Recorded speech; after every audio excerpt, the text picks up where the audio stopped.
So, hi everyone, I'm Marilisa Beatty. Um, as she mentioned, I am an adult pageant queen, which maybe sounds crazy to you. It sounds crazy to me too, but this is something that brings me a lot of joy in my life, as does research. So, I'm really happy to bring together both today to talk to you a little bit about it. So, I want to start by just sharing a little bit about my story and how I got into pageantry. So, some years ago, when I was in my 30s, I hit a point in my life where I was just feeling unmotivated. It was winter time. I had the winter blues. I was feeling down, and I just needed something to shake things up for myself. I didn't know what I wanted to do, but I knew I didn't want to run a marathon or anything like that. That seems to be the thing adults do when they need a challenge. And long story short, I stumbled upon the Mrs. Colorado pageant. So knowing nothing about pageantry, I just decided to sign up and give it a shot. And I'm really glad I did because it has not only changed my life personally, but has taught me a lot that I can take into research. So hopefully you find some of this helpful. And again, I can't wait for the conversation afterward. So the number one lesson I've learned from pageantry that I take into my work every day is resilience. And I put this number one because I do think this is one of the most important lessons overall. So in a pageant, you not only voluntarily, but you sign up and pay to have people judge you and score you and critique you publicly, which maybe sounds insane to people. Why would you do that? Well, you do it for the love of pageantry, but what you get from that ultimately is resilience and a growth mindset. Statistically, you're likely to lose your pageant, right? Because only one person can win, but you really prepare as much as you can and you put yourself out there.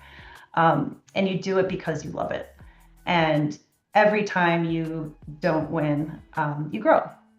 So I think this is directly related to us in the insights industry. We're a service industry. So we are constantly getting client feedback, maybe feedback from our colleagues.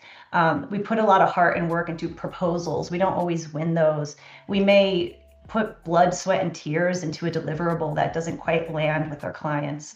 So I think resilience is incredibly important in this industry so you don't get eaten alive. I've seen people who just can't stomach the amount of feedback that we have to get in this work. So I think resilience is really important. So when I bring these two things together, my queenly advice is you can't grow if you take every piece of feedback personally. And in order to build resilience, you must detach identity from performance. Next is the importance of concise storytelling. So in my pageant, which I'll be leaving for tomorrow, I only have 3 minutes with the judges to tell them who I am, what I'm all about, and why they should crown me as Mrs. Colorado. Similarly, our clients today want deliverables that are more and more concise, that really pack a punch in as few words or as few slides as possible. So gone are the days of 100 slide reports or even 50 or even 30 slide reports. This is nothing new, but I think as insights professionals, we work so hard to get that data.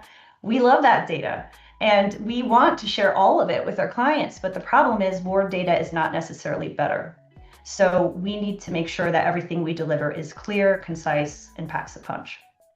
So across these two things, my queenly advice is great communication isn't about saying more, it's about saying the most important things clearly. And on top of that, we need to make it memorable. So even if you only have a few minutes with the judges, whatever it is you do, make it memorable. Same thing with our deliverables.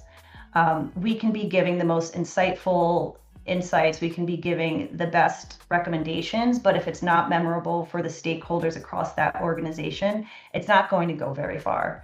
So say it fast and say it memorably. And lastly, a big lesson is authenticity over perfection. So there's a common misconception in pageantry that it's that perfect queen who wins, whoever is the most eloquent, whoever has the best walk or gown. It's really not all about looks even.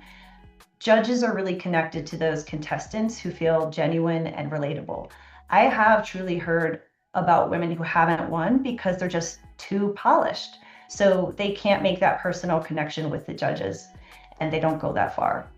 So the strongest competitors tend to be those who are the most authentic versions of themselves. And so this also relates to the insights industry and our client relationships. If you think about probably the best client relationships you have, the most long-term client relationships you have, they're likely the ones where you have that most human connection and maybe you're the most vulnerable. So for our insights to really land, even though we always want to come across so polished and professional, we also have to make that data feel human. We have to make that data feel real. We have to make the clients feel something when we're delivering those insights. And so this will become more and more important in the age of AI, right? Because AI can do a lot of background work for us. It can do it really fast and it can do it pretty accurately, but it can never replicate that human ability to connect.